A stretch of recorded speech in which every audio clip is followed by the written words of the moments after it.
الشمس والقمر بحسبان والنجم والشجر يسجدان والسماء رفعها ووضع الميزان ألا تطغوا في الميزان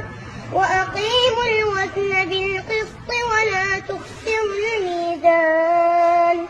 والأرض وضعها للأنام فيها فاكهة والنخل ذات الأكمام والحب ذو العصف والريحان فبأي آلاء ربكما تكذبان خلق الإنسان من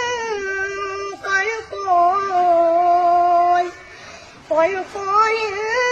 كالفخار وخلق الجن